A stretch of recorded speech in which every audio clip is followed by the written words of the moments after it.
some people brought up a couple things I didn't think of that were just really great ideas. And several people said this one about making sure you teach your children and your grandchildren how to read and write in cursive.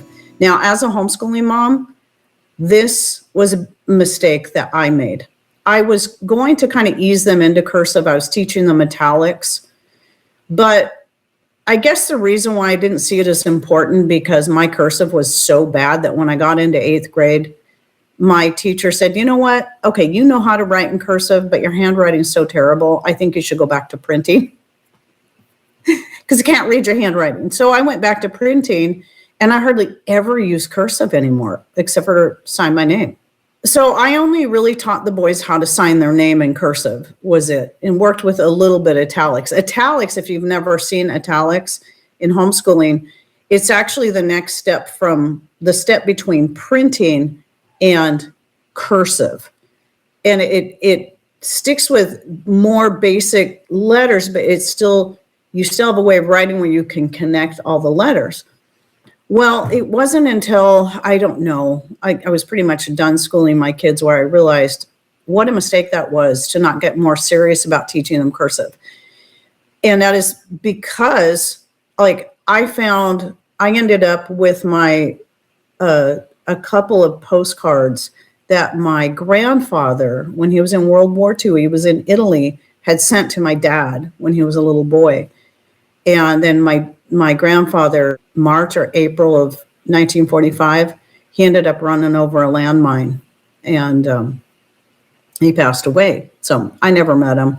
My dad was only 4 at the time, but I have this one postcard that was written to him in cursive by my grandfather when my dad was just 4, and it was written only like a day or two before my grandpa died.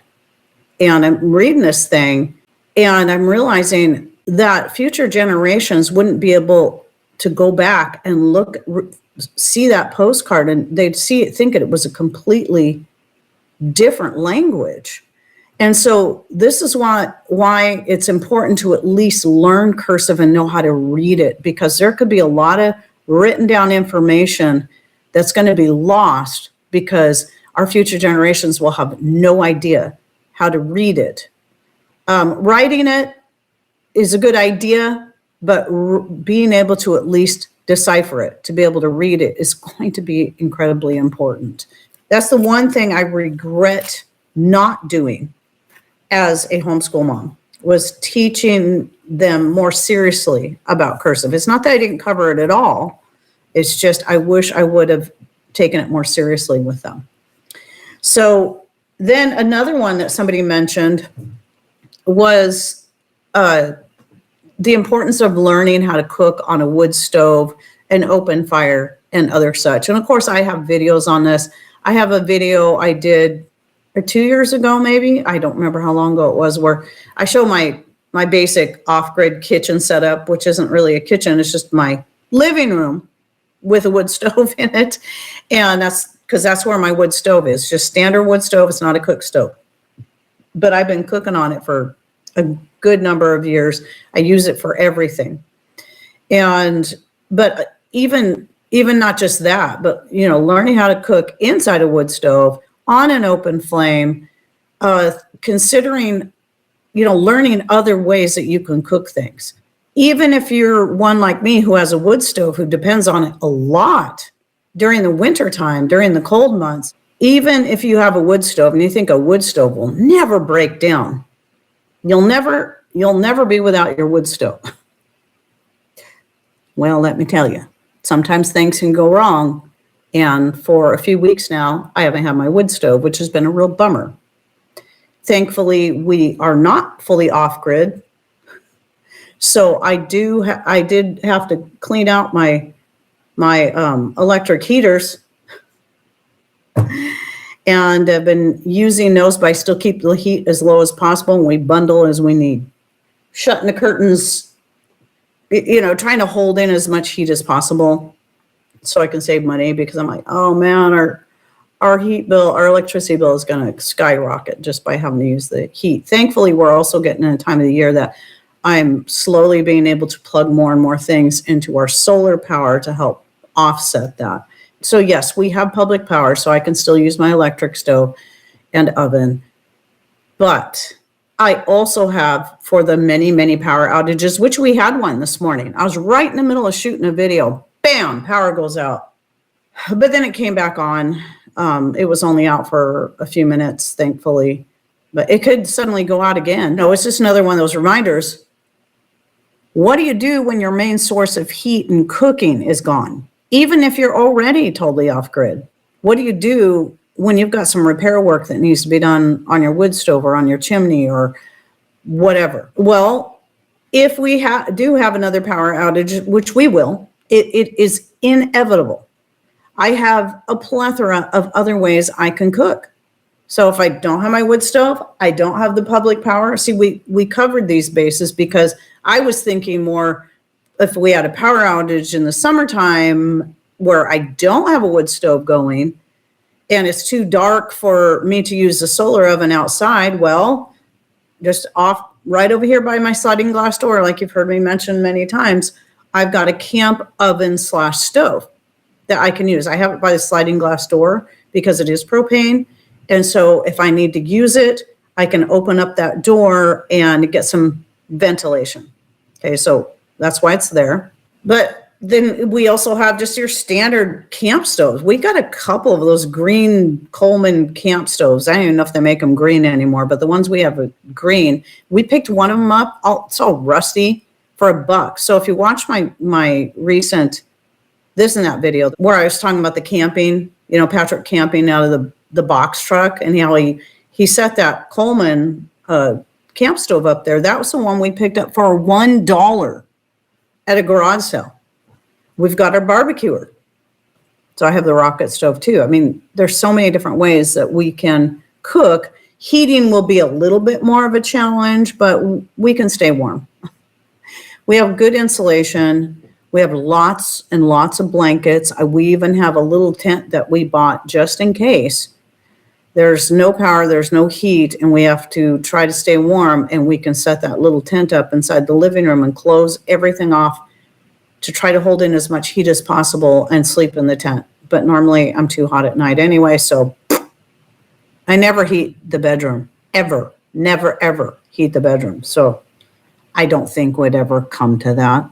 I think I showed you guys that one time, that little thing that Patrick got when he was in Boy Scouts, I think it was. And it's like this big little, just like in a little box, and you open it up and there's a little burner in there and you just kind of put it together real simply. And that's a little mini stove. I mean, so we have so many great ways we're covered. Herbal dosage reminder. There's a reason why a lot of times, I'll do it sometimes just to give people a guideline if I know what the basic guideline is, but I rarely ever give dosages on how much a person should take unless I'm being very, very general. And so, when I'm doing the benefits of a certain herb, I'm just sharing the benefits and different ways you can use it. Dosage has to be determined by you and what your body needs and what you can handle.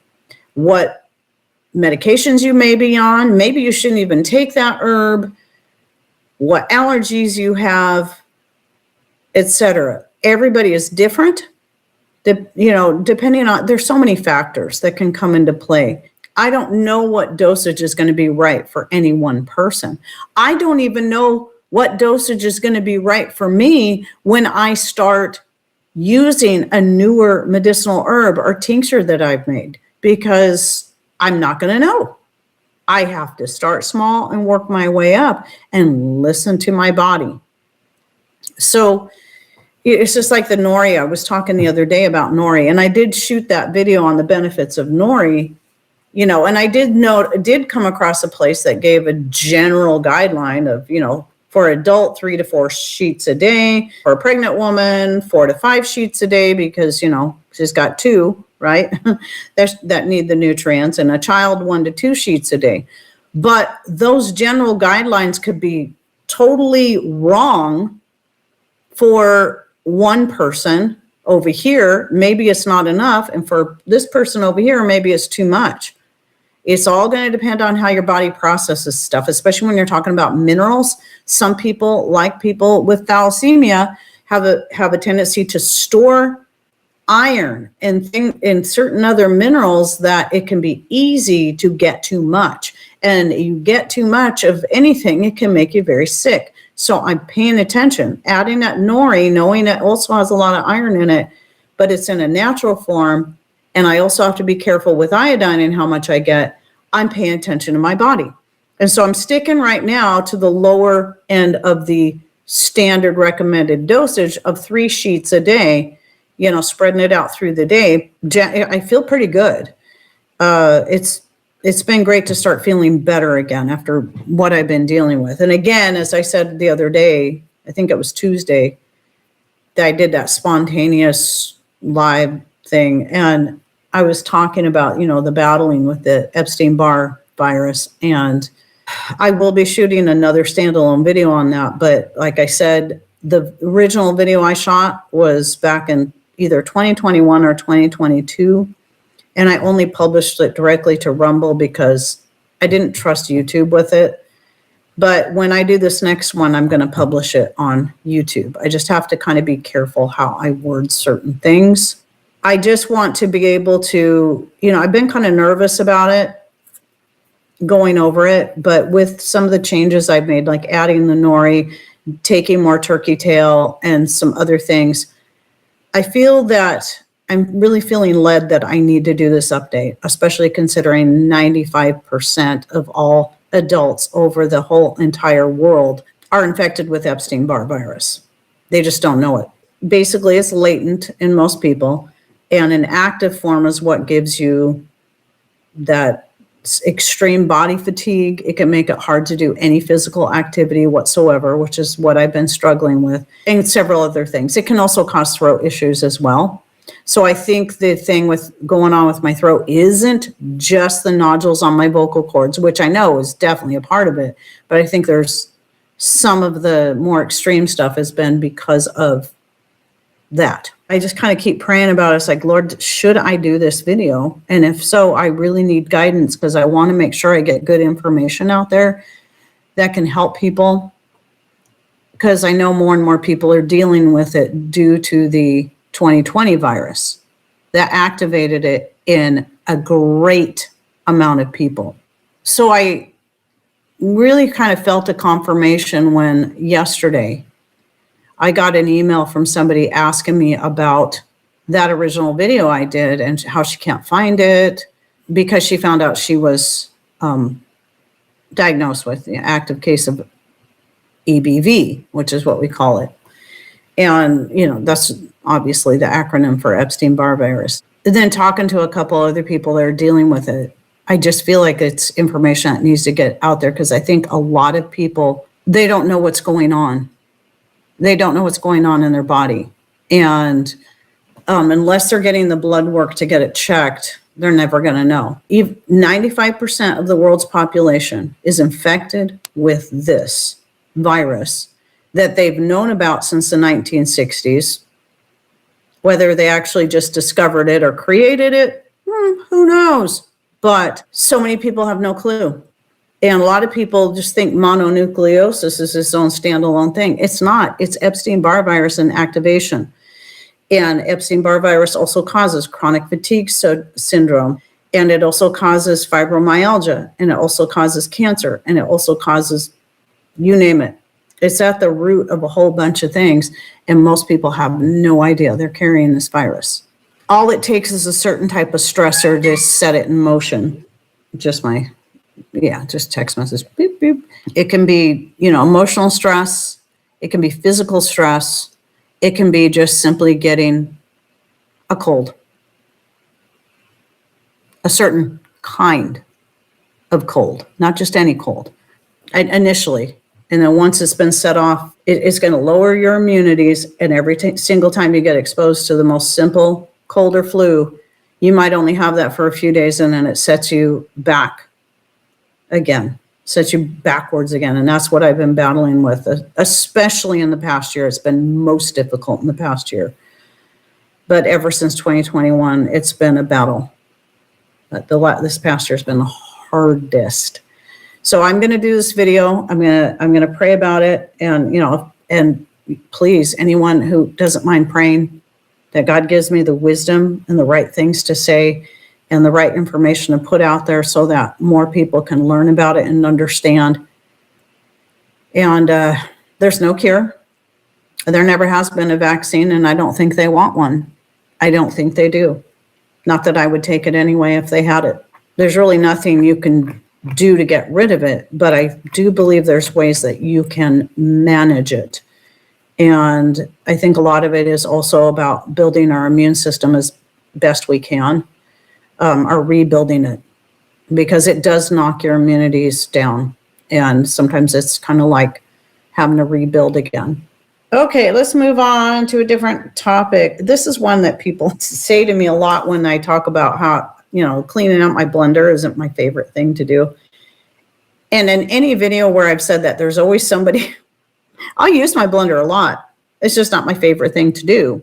And if I can use something else instead of my blender, then I'll do it. But a lot of people will say, oh, but there's an easy way to clean out your blender. You just put a little dish soap and water in there and you turn it on. I get it. And if that works for you, good. My personal feeling, I tried it once. And then after that, I took it apart. I was like, yeah, I got a lot of it fairly clean. However, there's always that little spot that soap and water can't get to until you take it apart, which is between the rubber gasket and the pitcher and also the blade itself. So I will always keep taking it apart and clean that, because that could get pretty dang nasty if you never took it apart and cleaned it. So that's just my personal opinion, just letting people know. Yes, I know about that trick.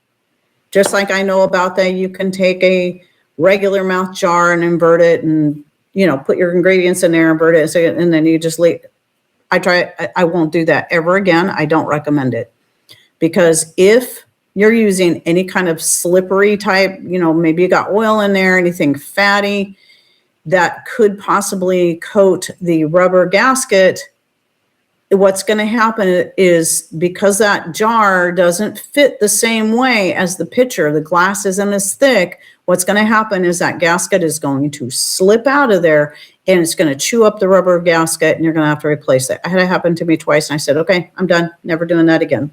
So my personal opinion is don't do that. I know they even made jars specifically for that. I don't recommend it. Just use the pitcher that was meant to go with your blender. It's not that big a deal. The pitcher is the easy part to clean out anyway. It's the blades I hate cleaning. Okay, I want to cover the topic of free shipping, because I've had a couple people who, especially, they'll say this about different things, but especially when my last video came out about coffee, where I was talking about the benefits of coffee. I'm not trying to tell people, by the way, oh, you should all drink coffee. I know not everyone can have coffee. Good gravy. There's other options. There's some great herbal teas. I do that too. I drink coffee and I drink my homemade herbal teas, especially lately, adding the nori, the dandelion leaves, and the nettle to it. So I'm getting lots of good nutrients, lots of those good necessary minerals. However, back to the free shipping. So because I buy from, where's it? It's out there. Which way do I go? Which way do I go? Shepherd's Crook. This is where I grind my coffee in the morning. I do it in here because it's the farthest room away from the bedroom. And I'm always up really, really early. And I like to let Patrick sleep. So I grind the coffee in here. And so there was like 2 or 3 people that are like, oh man, I wish they had it that, if you ordered enough, you can get free shipping. Well, here's the thing that a lot of people just, because we've been so conditioned to free shipping, if we order X amount of stuff, a lot of people just don't actually do the math to figure out what they're really paying. But even if you just go to Amazon and look up an item, and you'll see one item that costs a lot more money, and this item is a lot cheaper. So immediately it looks like the same exact item, But when you go and you look at them individually, you'll realize the more expensive item that is the one that has the free shipping. The cheaper one is the one that has the shipping added separately. So what does that tell you? If the shipping is free, it's not really free. It's been added into the total cost of the product. Etsy used to really try to encourage you to do that. Offer free shipping so that, you'll get more sales. Well, but then you gotta raise up the price of the product, because it's still going to cost me money to ship it. It still costs me money. And so if I gave free shipping, and every small business like Shepherd's Crook gave free shipping just because you ordered X amount of bags of coffee beans, they're going to actually go in the hole, because they still have to pay shipping regardless. And if they offered free shipping, that means it's because they've added it into the price of the beans, the coffee beans, or the coffee, because you can get ground coffee too. And a lot of people forget that. And this applies to Azure Standard as well. Azure Standard does not, if you have to have Azure Standard shipped directly to your house, there's no amount that you can buy to get free shipping. You're going to pay the shipping. But the prices of the Azure Standard products, generally speaking, like for their grains and stuff, for buying bulk, are cheaper than other sites that have organic, non-GMO grains that offer free shipping if you buy $75 worth or more. It comes out to be about the same. Why? Because this company over here is adding extra cost onto the products so that they can pretend to give you free shipping if you order more stuff. So you just got to remember that. And so when people demand free shipping, especially from a small business like Shepherd's Crook, you're basically asking them to take a cut out of their income so you don't have to pay the shipping on it, because now they got to pay it so you don't have to. And I think we just got to remember to do the math and look at everything as a whole. Is Shepherd's Crook coffee cheap? No, not compared to other coffee I can get. But is it good coffee? Absolutely. Do I think it's worth it? Absolutely. For many reasons. It tastes good, it's low acid, it's organic, and I'm supporting a small US-based business that is also faith-based, which is also important to me if I can do that. Not that I don't put, if this company, I'm only going to buy from Christian companies. I'm not that kind of person. Some people are. But if they have good quality product, they're organic, et cetera, then yeah, I think that's great. That just makes me want to support them even more so. But yeah, I'm also not going to cull a company just because they may be of a different religion, if they're atheist or something. Now, if they're openly promoting things that I find very immoral, then that's where I draw the line. That's why I don't shop with Mountain Rose Herbs, because open support of something I absolutely cannot agree with. And so that's why I stopped buying from them years ago. But that's my choice. I'm not going to tell everyone else, you're evil and bad because you buy from them. I'm not going to do that to people, like people always like to do to me all the time. Let's see, dehydrated pumpkin powder keeps for years. I love my dehydrated pumpkin powder. I've been using it. Right now, what I'm trying to do first, because I've been adding it to almost every, the squash powder to every loaf of bread I make now, because I like what it does for it. The pumpkin is best, but I still have like some spaghetti squash powder I'm trying to work through, and I'll have, I can make some zucchini powder. But obviously the pumpkin powder adds a more distinct flavor than those other two. But a lot of it is the texture it adds to the breads and makes them nice and soft. Plus the added nutrients. Butternut squash, yum. I love butternut squash. I haven't had a chance yet to try it in pie. For some reason, I grew it 1 year. 1 year. It grew really good for me. Then I haven't been able to get good butternut squash since. I might try growing it this year, but I won't grow it if I'm growing pumpkin. I'll switch it up just because our small area. I think, if I remember correctly, butternut and pumpkin cross-pollinate. Am I right? Am I remembering that right? But I have another squash. I can't remember what the name of it is. I think it starts with a K that I saved the seeds from. I got this organic one from Misfits Market, and it looked interesting, and I wanted to try it. And so I really liked the flavor of it, and I just baked it up. But I saved the seeds first, and I'm going to try that probably this year instead of pumpkin.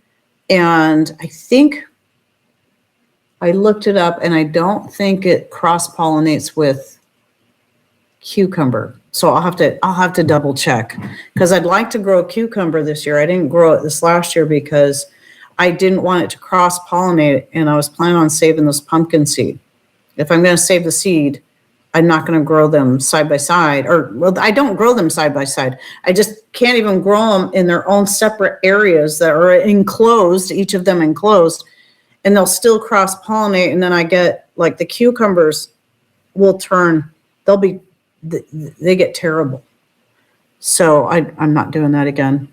Yeah, I miss Cody. I started crying the other day, even after the amount of time, because I saw one of those old video clips of somebody who had think, he was probably in the military, and his dog hadn't seen him in 6 months.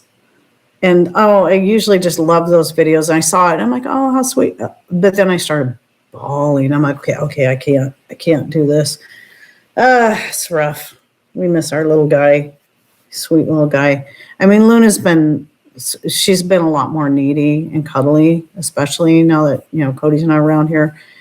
And so there's that, we still have our Luna that comes around, who's not really our dog, but in a lot of ways she kind of is. So, and for those of you who don't know, Luna and Cody are actually brother and sister from the same litter. But here's an interesting thing I'll throw at you real quick is, so Luna, she's a lot bigger than Cody was. Cody was always skinnier, just partly because he's a little more active, but just his genetics. He got the more rat terrier side. So he stays skinnier, where she's kind of got the dachshund side that has more, apt to get overweight.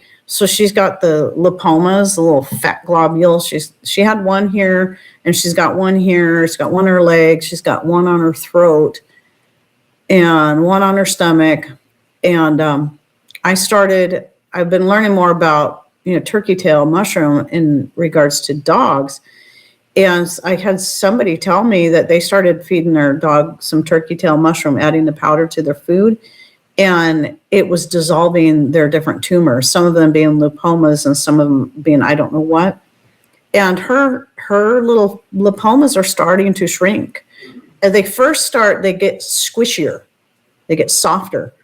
And I started off with 1/8 of a teaspoon for her, because even though she's a lot bigger than Cody, she's still, I don't know how much she weighs. But then I've just increased it to 1/4 of a teaspoon. I sprinkle her on her food once a day when she's here. And I sent some home with my son so he could put some on her food too. Yeah, every day giving that to her. And some of them I can definitely see a difference. Some of them, they might feel just as big, but they're softer. They're a lot softer. So that, to me, that's a sign that they're starting to shrink. So it seems to be working. But yeah, Luna, she doesn't like being in the crate a whole lot. Usually that's where she would sleep all day, her and Cody both in the crate. They have free access to go in and out of the crate. And now she just always wants to either sleep on my lap when I'm working on videos, because I always sit on the floor when I'm editing. And then, but then I just set up a little bed right next to me.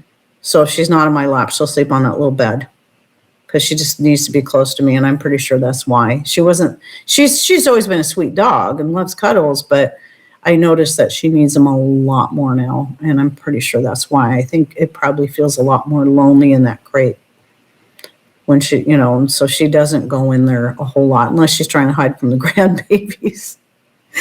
Do you powder them raw or cook them first, then redry and powder?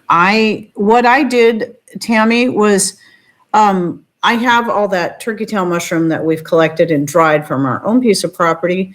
I'm saving those whole. I'm not powdering them. I'm saving those to make tinctures out of, because I'm taking the tincture, but I'm also taking the powder, and I went ahead and bought some powder. Biggest tip I can give you when it comes to dogs, cats, and turkey tail mushroom. Don't buy the stuff that's labeled for animals, because they will quadruple the price of it.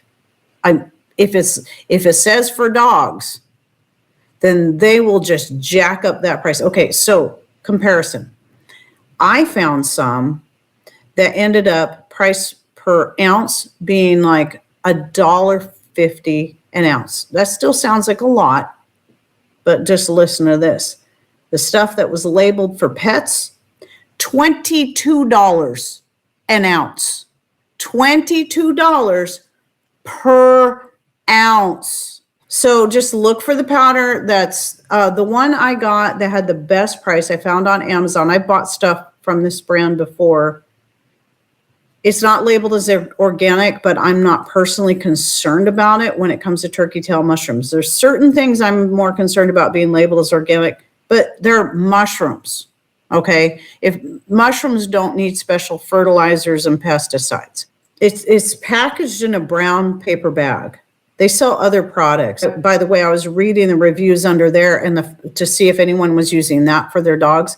Right at the top, I found a review from a woman that was using it for her dogs to get rid of lipomas.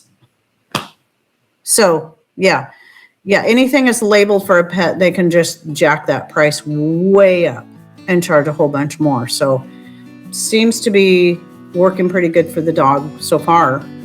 So, I'll keep you guys updated on that. And I totally forgot to start off my show with God is good all the time. Anyway, I hope you guys have a great rest of your day, a great rest of your week. Take care, all. Bye.